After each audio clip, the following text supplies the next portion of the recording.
Mike, it's my favorite season, brother. How are you today, by the way? You looking Man, I'm doing snazzy. great. Thank you. Thank you. Thank you. If you're Looking, not I'm on the trying to get that not on college professor look going. if you're not on YouTube, you need to check him out today. Looking sharp. When employees show up looking like that, I'm like, got a job interview somewhere?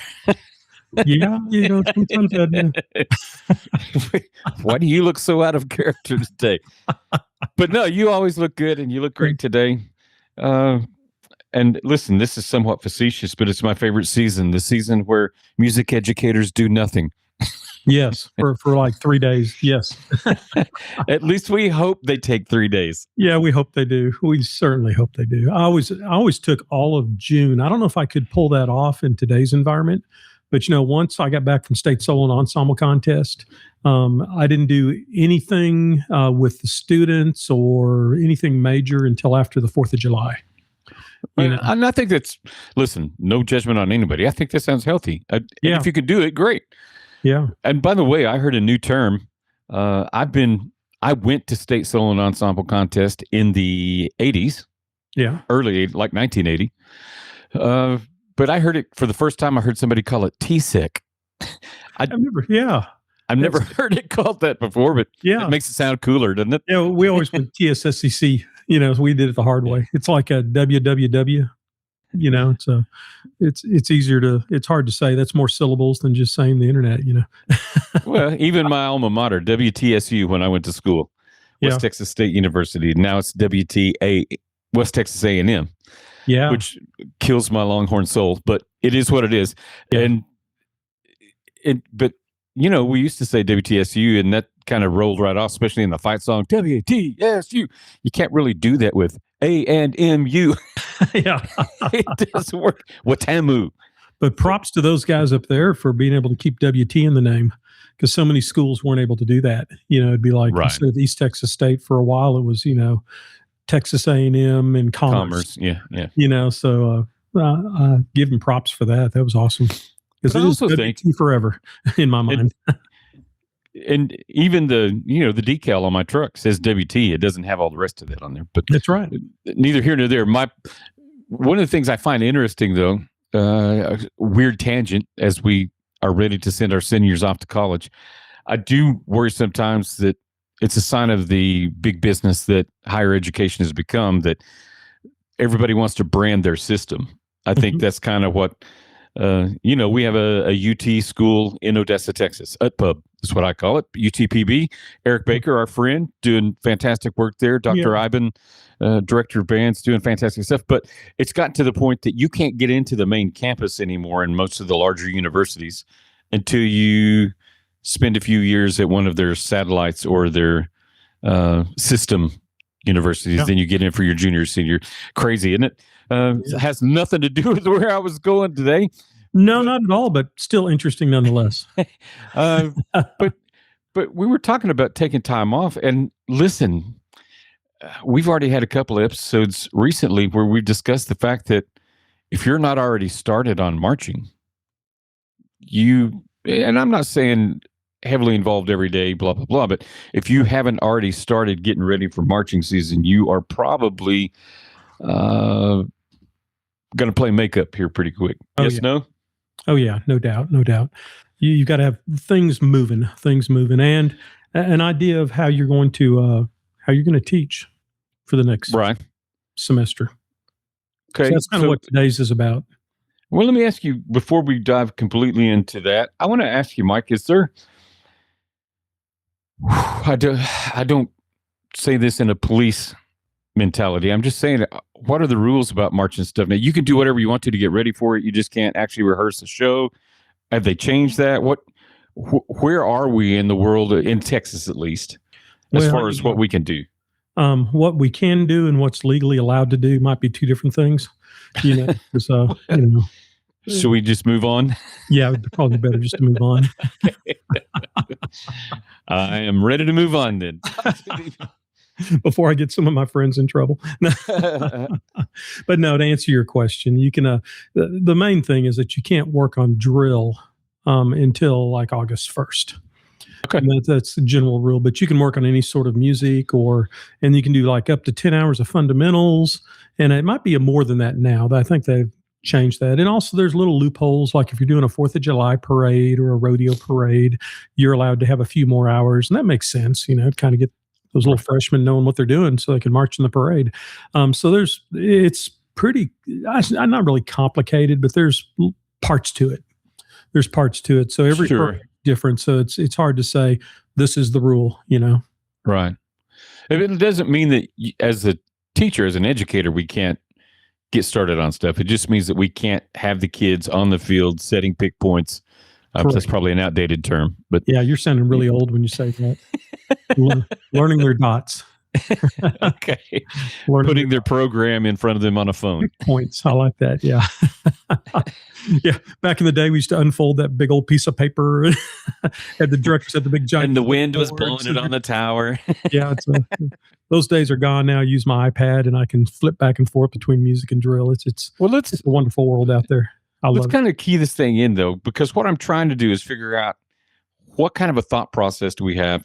And listen, not the term is what it is. How do we help our group win, for lack of a better term? How do we make a successful marching season, or what are the starting points? Teach us.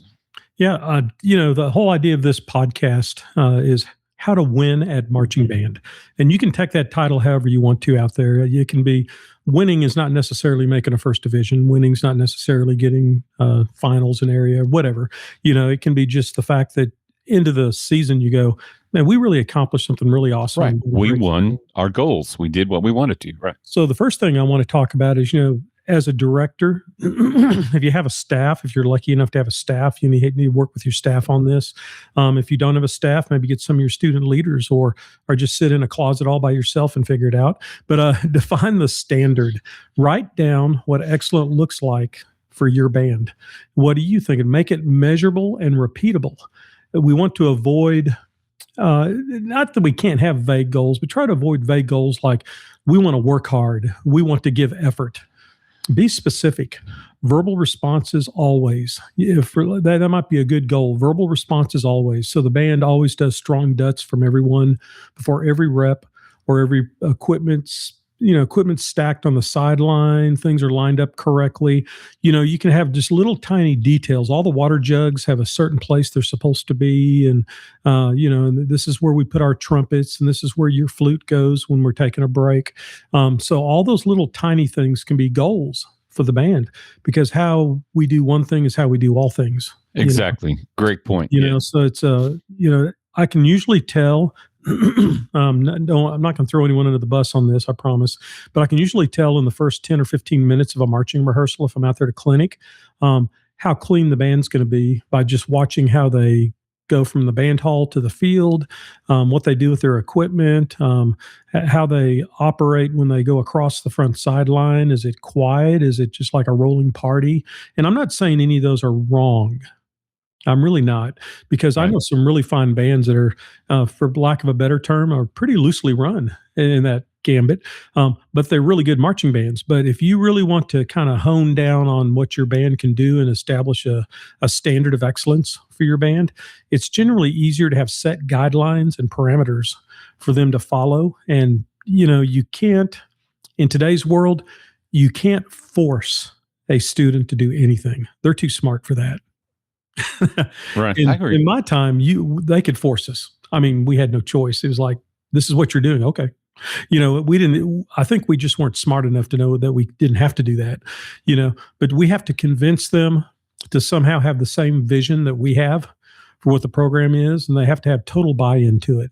So that kind of goes back to that cultural thing. But that is step one, is you've got to define the standard. What is the standard when anyone on the field is giving instruction? What do the students do? Are they at the ready, at feet at second position, horn in front of their body, horn at trail? Is their nose pointed at the person who's giving direction? It's a lot more, or it needs to be a lot more precise than just shut up and listen. You know what I mean? Right. And that's how we kind of grew up, wasn't it? Shut up and listen. Okay. Yes, sir. Yes, ma'am. I'll tell you what your opinion is. Be quiet. That's right. We wanted to have an opinion. We've issued it with your band hat, So that's kind of how we grew up. But now it's a lot different, but it's a lot better. It's a lot better. The kids are really working into it. Would you push back on me if I said you need to be on task? It doesn't necessarily have to look the same for every group, but you have to be on task. You could, and more to your point, you can tell when they're there with purpose as opposed to there for social time. Yeah, and you can, and even that you can tell. You need to be able to tell what their routine is. There should be no. It's even kind of like when you judge a marching band, you need to know within the first 15 seconds that they move on the field, what is their style? What do they do with their feet? Is it a modified straight leg? Is it a straight leg? Do they bend their knees backwards marching? Is the toe a full toe flex? Is the toe just 1 inch off the ground? You need to be able to tell that immediately when a band moves on the field. And that's one of those keys that we'll get to in this series that we have to kind of hone in on. But when I watch them, their routine has to be set in stone. This they just need to know this is what we do every. This is who we are, right? Yeah, this is what we do. This is how we do it. Okay. The next one would be you start every single rehearsal block with a goal.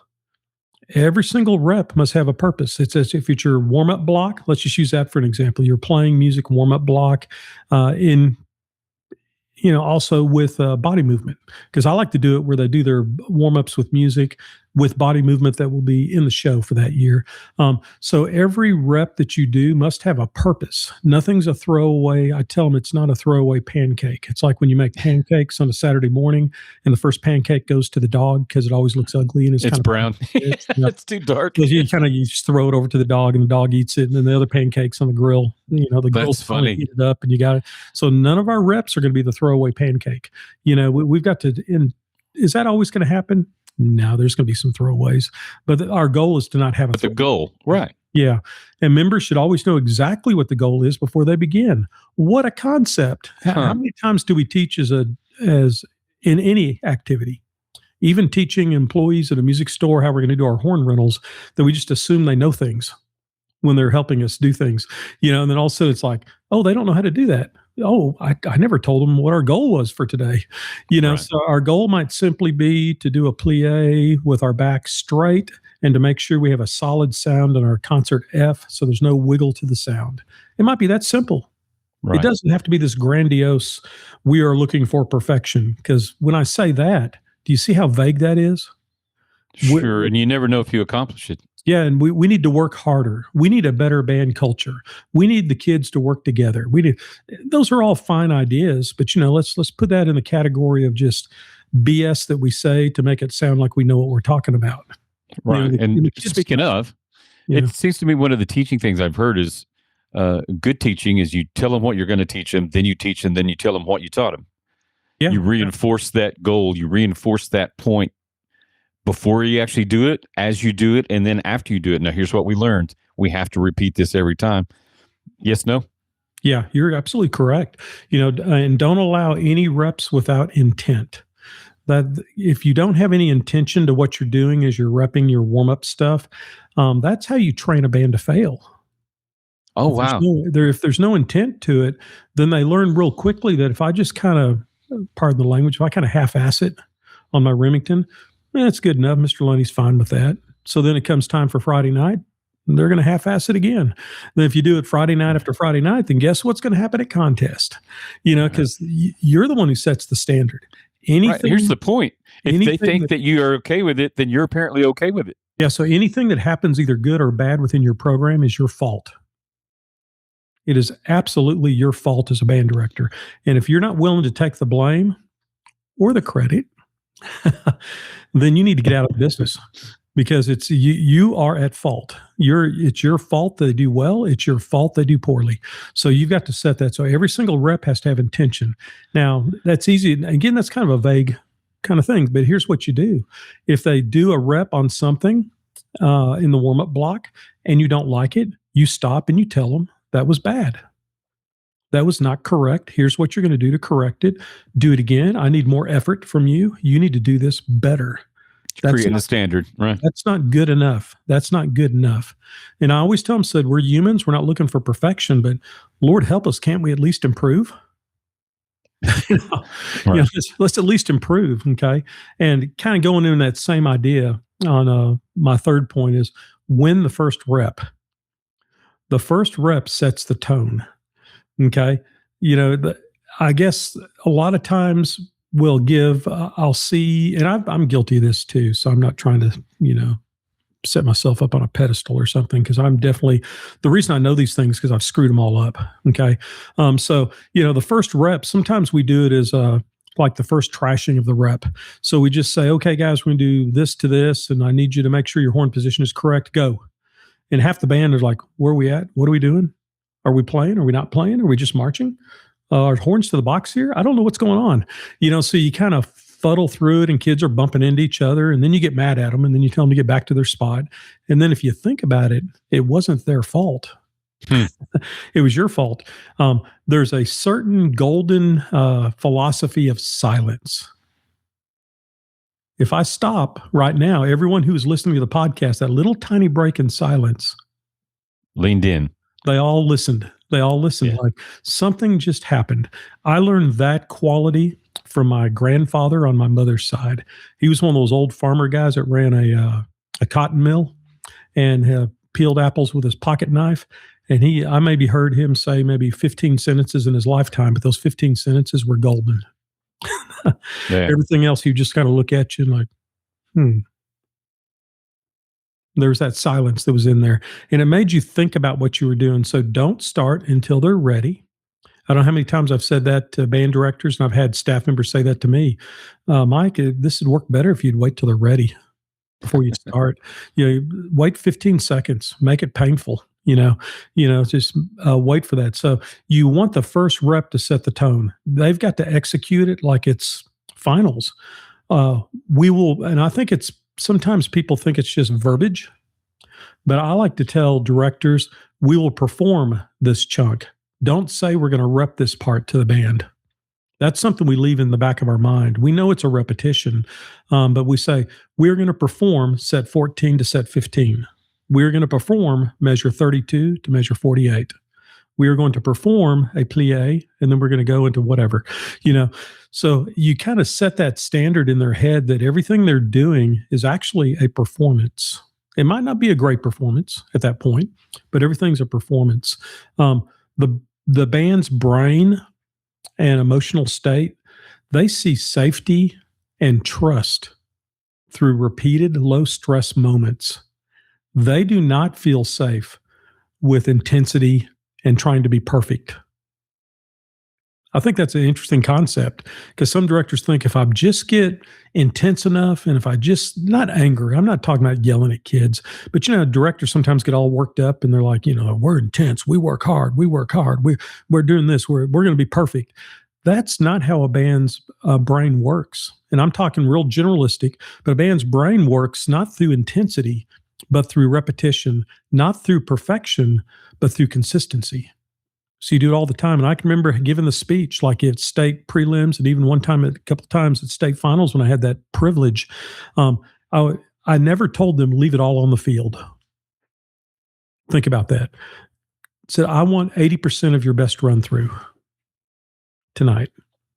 I want you in absolute control of what you're doing on the field, because you would never tell a punter to kick it as hard as you can, would you? You'd never tell a quarterback, throw that ball as hard as you can and as far as you can every single play. You'd never do that. You tell them to do it with control. You'd never tell a baseball pitcher, throw that ball as fast as you can every single pitch. Why do we do that to our band kids? What's this BS about leave it all on the field? Now, if you want to define that as give it your best approach, be in control of everything you're doing, be an ultimate musician, practice things the way we are, perform the way we've practiced, I would agree with you. But I think sometimes they say it in terms of an athletic venue of like a football lineman, leave it all out on the field. Never leave it all out on the field. We better haul that off the field in our back pocket and keep it with us. We don't want to leave anything on the field. Okay, so the goal is to, and I learned that lesson through a little bit of a name drop here, but Wayne Bergeron, amazing trumpet players. He's played on Lord of the Rings. He's played on The Incredibles, an amazing jazz guy, the Big Fat Band lead trumpet player. We had the great fortune, my assistant hired him to come from LA to work with our jazz band for 4 days. Wow. And he was like screaming double C's on trumpet. And I asked him during lunch, I go, man, Wayne, so that's just absolutely amazing. So are you like just giving it everything? He goes, oh, Lord, no. Said, I'm operating at about 60%. And when I perform, it's about 80%. Said, I only give 100% every once in a while in my practice room. Think about that for a second, because he goes, I want to be in ultimate control. I don't want to frack that note. If I give 100% every time, I'm going to wear out. I'm not going to be in control of what I'm doing. So I know that's a studio player versus a high school marching band, but I think the philosophy is kind of the same, don't you? Sure. It makes sense. It translates. Yeah. Yeah. Don't give us 100% of energy. Give us 100% of control. It's not intensity. It's consistency and control. Okay. If you can in your program, and you can do this, eliminate guessing. That seems real obvious. Eliminate guessing. Instructions must be clear.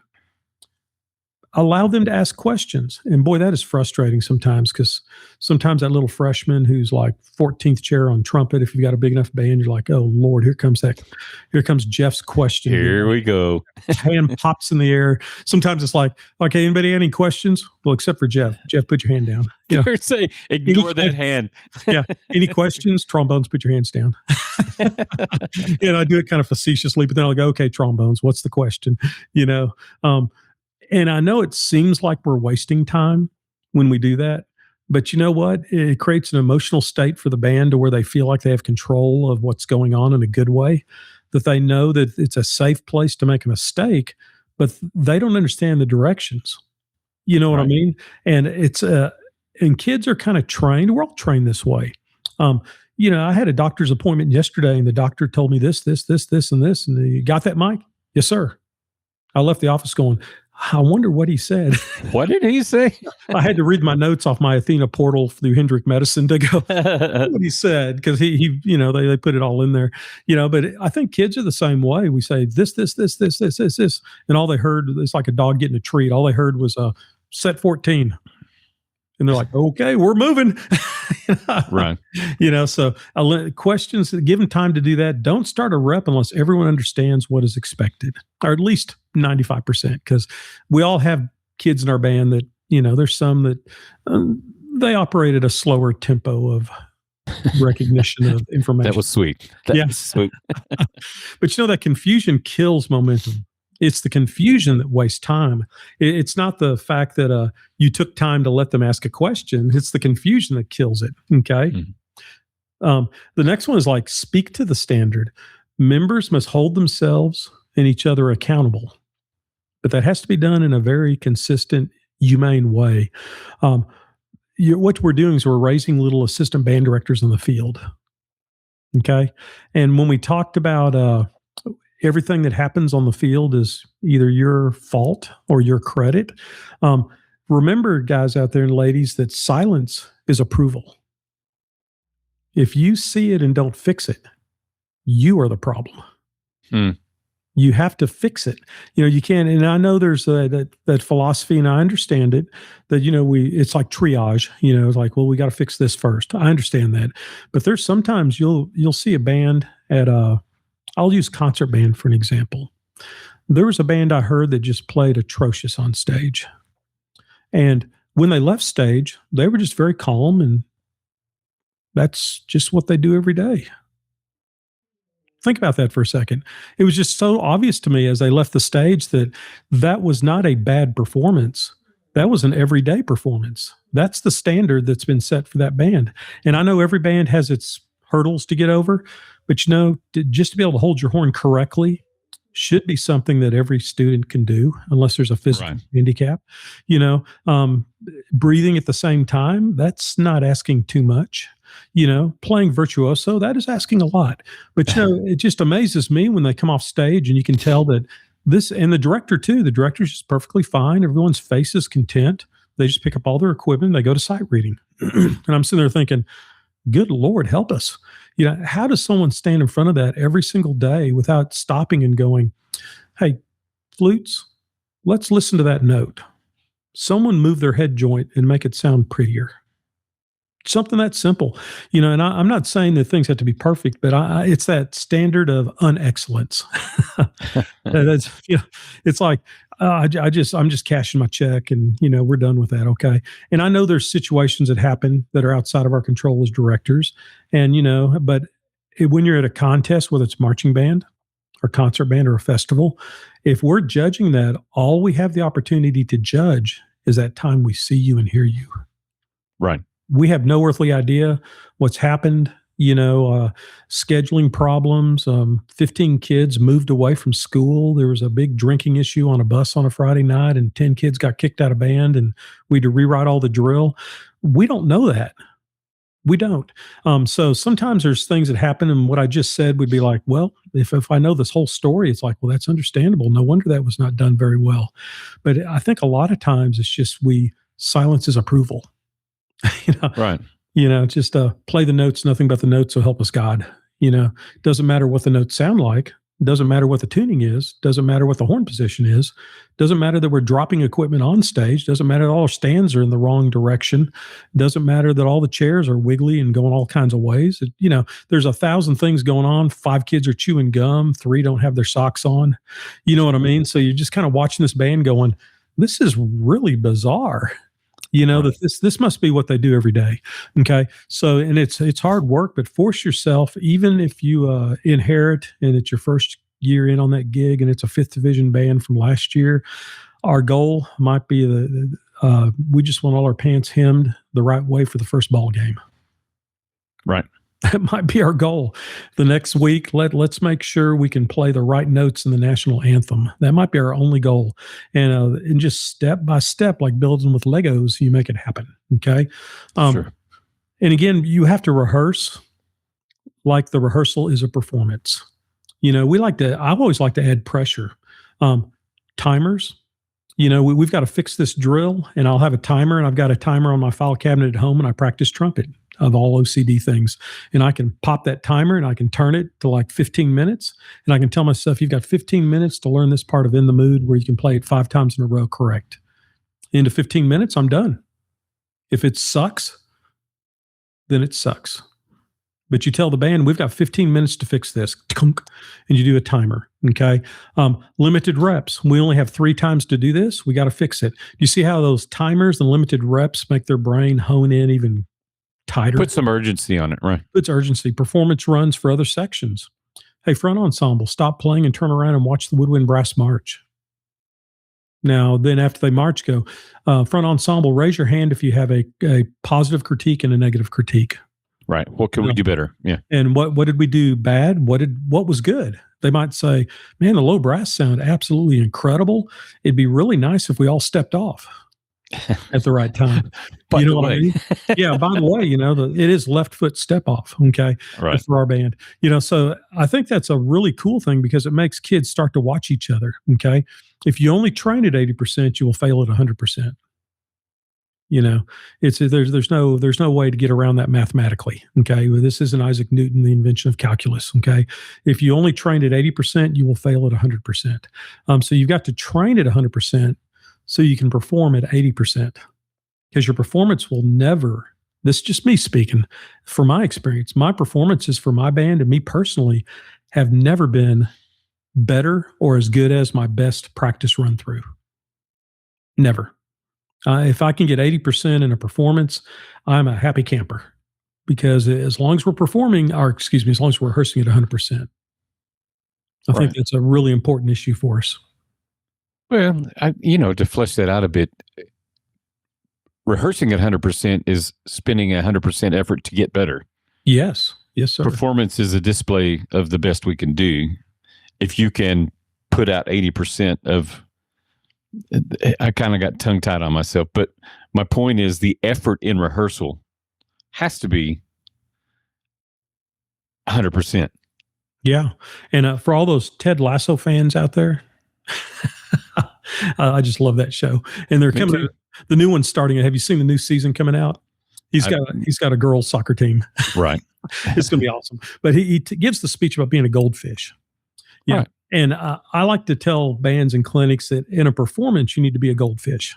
You need to have a short memory. You've got to, if a mistake happens, if you're in rehearsal, you cannot be a goldfish.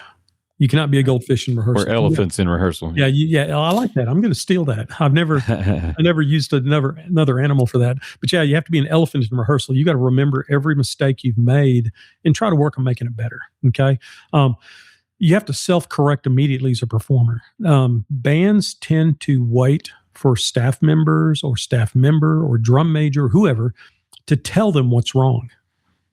And kids are a lot smarter than that. They know when they miss a note, if they're listening, and they know if they missed a step off. They know if and sometimes I guess they don't know, but most of the kids, they know when they make a mistake.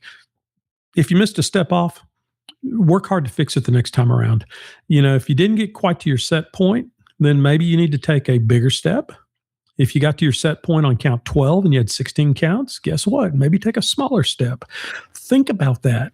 Think about what you have to do. And I tell you what, in rehearsal, you have to go through that process with them, because we'll get into it when we talk about teaching drill. But when you move 16 counts and then they freeze, you got to teach them to freeze. They don't move anywhere else. Okay. And then at that point, their job is to freeze and start thinking about, are they in the right spot? But they can't move their feet yet. Think about that. Okay. So then you go check. When they say check, they still have to have their horn up if it's a horns up position, and they can move their head and they can look at the people around them, but they can't move their feet yet. Their brain has to be engaged. So you have to go through that whole process and go, now think about, are you in the right spot? Don't move. Think about it. Now think about your own solution. Is it a curvilinear path? Is it a straight path? Is it a bigger step, a smaller step? Are my hips at the right angle? Think about what you got to do. And then we say the magic word, adjust. When we say adjust, they can move their feet. And then they adjust where they're going. You got to have them live in their wrongness. Right. No, I get it. Living in your wrongness, so you get little band directors out there. It's awesome. Just listening to some of the things that we're saying this morning, I think that one of the things I would say is that I'm hearing from you, and correct me if I'm wrong, is I think it's human nature to try to hope nobody sees your mistake. Oh, I hope you didn't see that. Oh, I don't want to get called out, blah, blah, blah. Yeah. If that is the culture, then nobody's ever they're going to spend more time trying to be sneaky about mistakes. Wouldn't we rather have a freedom to fail? I messed that up. I got it. I know how I can fix it. Yeah. Doesn't that feel more positive? And I think it lines up with what you're saying, that it's not who can I put in the sights of my critique, as opposed to, all right, everybody stop, look at where you are. Are you where you're supposed to be? Give them the accountability, give them the responsibility to be correct without the fear of go sit your butt on the sidelines, put somebody else in that spot. Yeah. Those old days are gone. No, I get it, but you understand what I'm saying. Yeah, I just think it's healthier and will accomplish the standard faster if they're part of that process, as opposed to, I can remember, speaking of the old days, always feeling like contest was the easiest judging that we had on the marching field, because every day it felt like we were getting judged to a perfectionist standard. And we should be judging ourselves in rehearsal. Yeah. But at performance, we're not judging ourselves. Right. And that's why it seems like, and that's a whole different podcast. That'll be a lot of fun when we get to it, about the aspects of how we approach performance in regard to comparing it to rehearsal each day. And I always like to tell the students, don't wait for someone else to care more than you. There you go. That's kind of what I'm saying. Yeah. Because you get buy-in when they know that it's on them and they can correct their own mistakes if you'll allow them. Yeah. And they have the freedom to correct mistakes. And if you once you develop that culture, then they can start correcting each other and not get in a fight about it. Right. Healthy. It's because, we all know that routine. We don't want to be a Marine gunny sergeant. You know what I mean? Out there, some trumpet player, section leader, just waylaying his section. It's like, come on, this is stupid. This is band. We're not going into battle today. Yeah.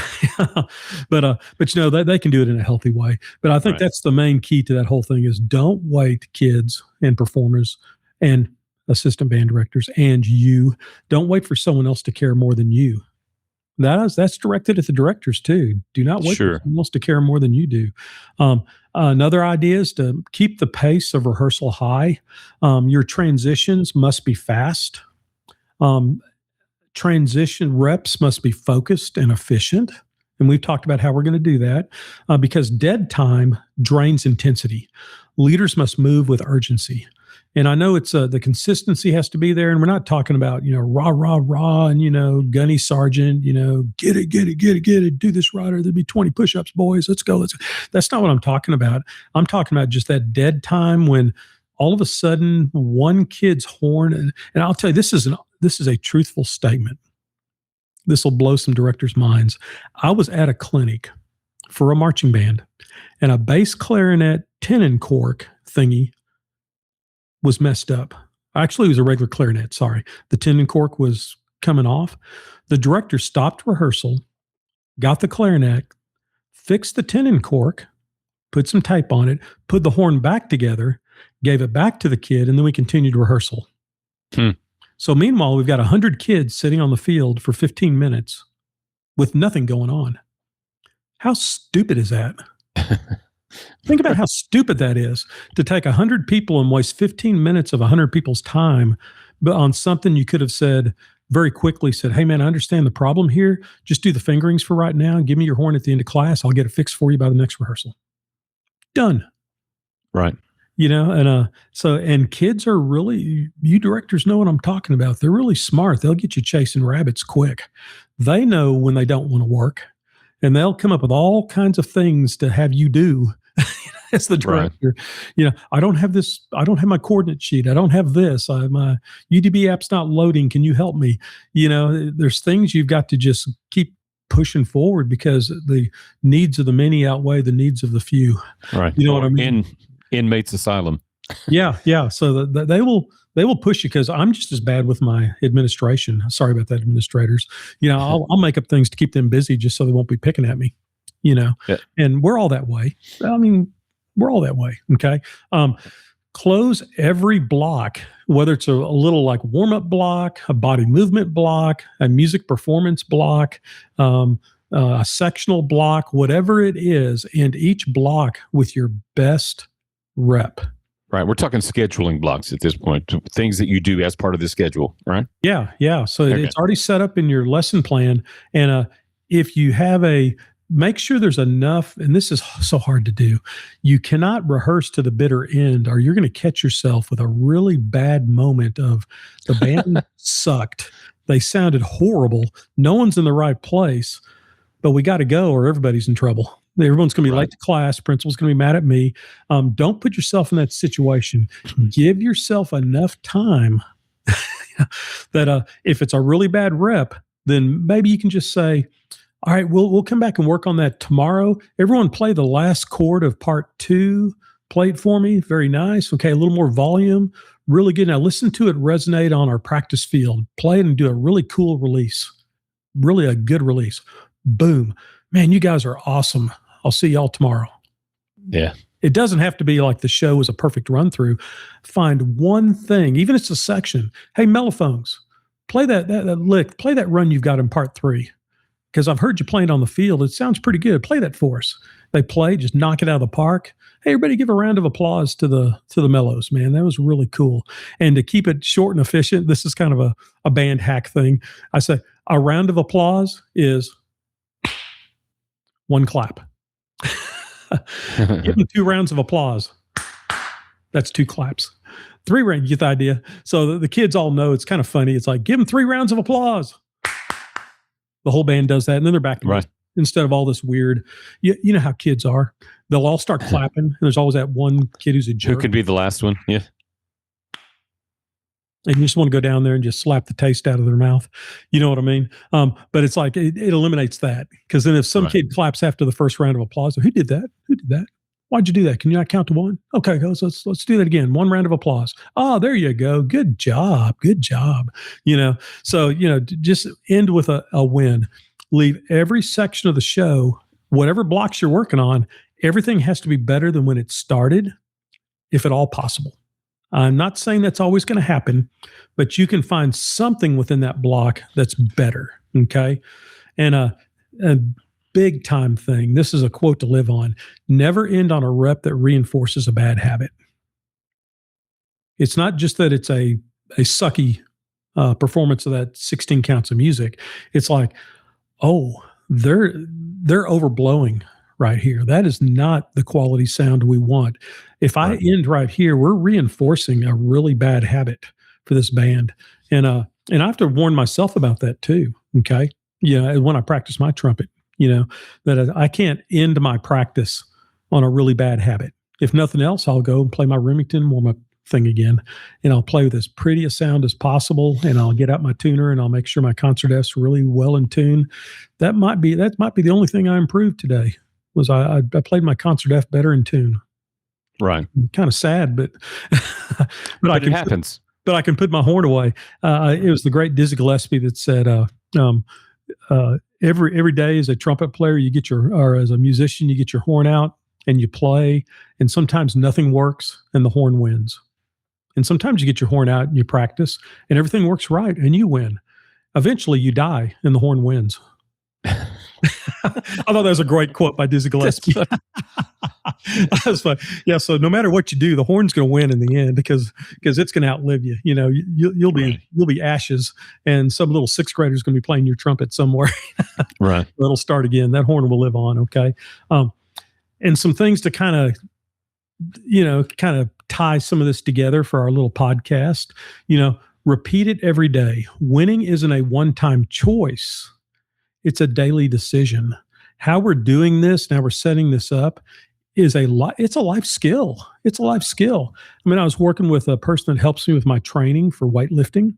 And it was really interesting how when they were working with me and telling me to do things, how they were asking me questions and saying, why don't you feel that in your lats? Oh, I'm not putting my elbows back far enough. And they said, that's exactly right. What a band director moment, right? Right. The trainer asked me, he said, why are you not feeling that? So you're feeling that in your biceps, aren't you? Not your back, not your lats. You are correct. It could be something that's simpler when you do a tricep pull. Said, why is that? Why is your shoulder, why are you feeling in your shoulders and not your triceps? Because my leg's not extended all the way back and I'm not pulling the dumbbell all the way back to my pocket. And they're like, that is correct. Why don't you do it correct this time, Mike? Yes, I will. I'll do it correct this time. So education, it's a life skill, man. So it doesn't matter whether you're in a corporation or whatever you're doing, this all works. Okay. You repeat all these behaviors until they become automatic. Something as simple as them freezing at the end of a section that they're performing, that's hard to get to be automatic unless you do it consistently every day. It's not something you can just tell someone to do because our habits take over. They get to the end, their horn drops, they start wiggling around, they say something to their neighbor, they move their feet to the correct position, and you're like, no, we freeze first. Everyone freeze. You got to live in your wrongness. Okay, you drill them until they hold up under pressure. Oh, this is where it becomes fun. This is the gunny sergeant moment, Derek. This is the Marine gunny sergeant moment. They hold up under pressure, fatigue, and stress. You find the hardest part of the show and you wait till the 75% until you're into your rehearsal and you just work them dearly. It's like, okay, for 15 minutes, we're going to work on these 16 counts of music and drill. And we're going to make it as good as we possibly can, over and over. You're mentally stressing them on purpose. You're physically stressing them on purpose. But then at the end, it gets better. And then you go, man, what a great job. Now shake it out and go get some water. Stack your horns on the sideline. Do everything in our procedures. And then they operate under fatigue and stress because, when you're at area marching and you get on that bus at 3 a.m. especially in our West Texas universe, you get on the bus at 3 a.m. and you march prelims at 10 o'clock and then your finals don't start till 7 at night. And then you might not even march until 10 o'clock that night. We're like almost 24 hours after the time they got up in the morning. Right. And so they've got to be able to operate under fatigue and stress somehow, feed them right, get them nutrition. Water.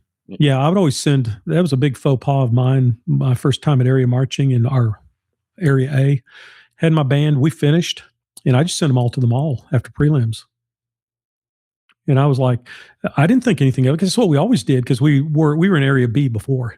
And so we got moved to a different area. So we're like, I think it was Lubbock maybe, or might have been Plainview.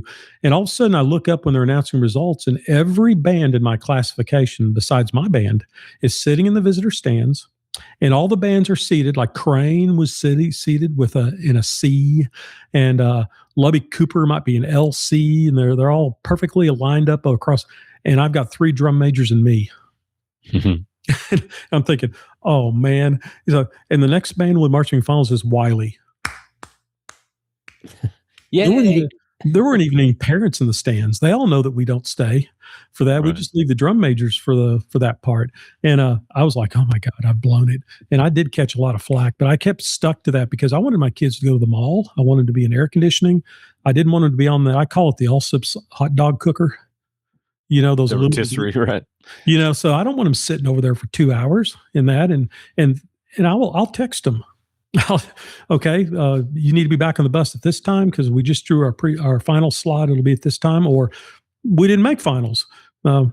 Take another hour. We're going to leave and we're going to go straight home from that. So drill them until they hold up under pressure, fatigue, and stress. That way they can handle it when it's time to be ready for contest. If it's not consistent, it's not ready. Okay, and this is a really bad habit of mine, Derek, as a teacher.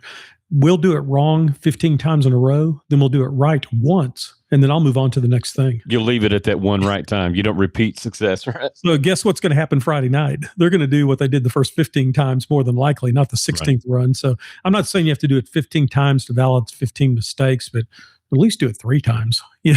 And tell them, so, okay, you did it wrong 15 times, you did it right 3 times. Think about it, and then we kind of finish up with this with a director self-reflection moment. Doesn't that sound great? We're gonna sing Kumbaya and we're gonna sit around the campfire and play guitars. Okay, think about which one of these steps would help out your band the most that we just talked about. Kind of go through them in your mind. What order would you implement them in your program? Would it be the rehearsal technique? Would it be setting the standard? Well, what would be the easiest, fastest thing for you to do as a band director for your band? Some of these steps are not really doable at this time in your program, possibly. Or maybe not even worth the effort at this point. If we're just trying to learn fingerings and step off with our left foot, we're going to waste a lot of time talking about how we're going to crescendo to a dynamic level that's going to be artistic for the audience to understand the concept of our show. Right. Second valve trumpets, it's a B natural. Okay. Step off the left foot. I understand that completely. It's triage. Okay. This is a question in the idea of marginal utility. Marginal utility. That's a concept that people kind of ignore. But marginal utility is kind of the concept of, is the effort we're putting into this going to pay off in the long run? Think about that. All right. I always used it as a kid who's like 10th chair trumpet in my top honor band has marginal utility for me, but is irreplaceable in the second band. Because that kid could be a leader, be a soloist, or they could be 10th chair in my top band. So 2 things would happen. One is we had kids that liked Mr. McMillan better than me. So we would have tryouts and they would make my band and they'd come in, Mr. Lunney, we don't want to hurt your feelings, but can you put me in Mr. McMillan's band? I know I'm 6th chair clarinet, but it's like, I'd pretend like it didn't hurt my feelings, but it's like, oh, that hurts. Dagger. Yeah. But I always remember my marginal utility because that 6th chair clarinet can help me, but it can be a lifesaver for Luke McMillan's second band because that kid might be an all-region player and want to do it. Or sometimes I would talk to the kid. It'd be like, hey, I've got you as last chair flute in my top band. Would you rather be last chair in my band or be section leader in the second band? Your choice. Think about it. Tell me tomorrow. And sometimes they'd come back and go, I thought about it, Mr. Lunney. I would like to be section leader in the second band. I don't want to be last chair in the top band. And because I want to, some of them are really smart. They'd go, because I want to develop more leadership skills because my goal is to be a section leader someday. So if I'm a section leader in the second band as a sophomore, maybe as a senior, you might get ready for the top end, right? Yeah. So think about that marginal utility. Okay. And so just a comment or two for directors or for directors to give to their students, just some buzz phrases. And I kind of hate buzz phrases, but I kind of like them. Winning is a choice. So is losing. You choose to lose, you choose to win. Choose wisely. Yeah. Every rehearsal is an opportunity to win or lose by choice, not chance. This isn't a roulette wheel. Okay. You, the student, you control your standard. You control your effort. You control your culture. Winning is in your hands, but so is every excuse not to win. Okay. So that's what we talk to our students about. But you see how this self reflection turns right back on the director. The standard Right. is in your control as the director. You control the effort of your band. I know sometimes people say, "Oh, they're apathetic. I can't get them to do anything." You better figure out either a way to do it better on your side or find a better place to work. I don't know, but you're the one who's going to hold the blame for it. Okay, you control the culture of your band, and winning is actually in your hands. I'm not saying winning is making a one. Okay. It's two whole different concepts. If you get to the end of football season and marching band season and you've had a great marching band and the kids enjoyed what they did and they love each other and they've had a great time doing it and they've created a very beautiful artistic show and it makes it two because you kind of fell on your face at contest, that's not losing. Right. The winning and losing happens every day. Okay. And so they've also got every excuse not to do it. Right. So, Well, I listened to you say that, and one of the things I think that it would be worth reinforcing again, what? Sometimes you have to figure out where the battle actually is. Is it a student want to issue? Is it a educator teaching issue? As you said, the self-reflection here, because you said earlier in the show, you can't force anybody to do anything. right. Yeah. So don't let yourself hear you have got to don't hear what Mike said as you have got to force these kids to do this if you want to be successful. What you have to do is figure out what motivates them and how are you contributing or not contributing to the positive motivation of your group to become a winning ensemble. Mm-hmm. A positive environment where everybody learns, everybody contributes, everybody feels safe to be part of the process. How are you? Because some of us old school people, without even thinking about it, because that's the way we were, we tell you what to do and we expect you to do it without ever explaining the why. Mm-hmm. This is going to help you, or this is going to help our entire group if we do this because this is why we do this way. This is how a high level performance organization operates. We are talented, we are able, but we have to adopt practices and principles that create a culture of excellence. I'm shying away from that winning word. It doesn't bother me, but I just don't want people to stumble on the thought process of, well, maybe I just want a good program. Great, that's winning. That's what we're talking about. But Mr. Miss Band Director, it is important as you listen to this episode today, and before we move on to the next episode, that you kind of consider my methodology is what I'm doing, fostering this environment for my kids to be able to do the things that Mike's talking about. If not, it's not them. It's me. That's the self-reflection I think that we're encouraging here is, are you as an educator offering an environment that your kids can become the success that everybody wants to be? Is that a fair statement, Mike? Mm-hmm. Yes. So that's your homework. Reflect. And if you got questions, ask Mike. He'll tell you. That's right. I'll tell you, there is no reflection for you. You're a vampire. No. It is what it is. So I appreciate you starting us on this journey at this point, man. I look forward to hearing some more on this. I just don't think we hear it enough sometimes that there is, remember the reason you fell in love with band. What was it that made you excited? Now let's go excite the next generation that's under you, Mr. Miss Educator. So thanks for helping us remember, Mike. You bet.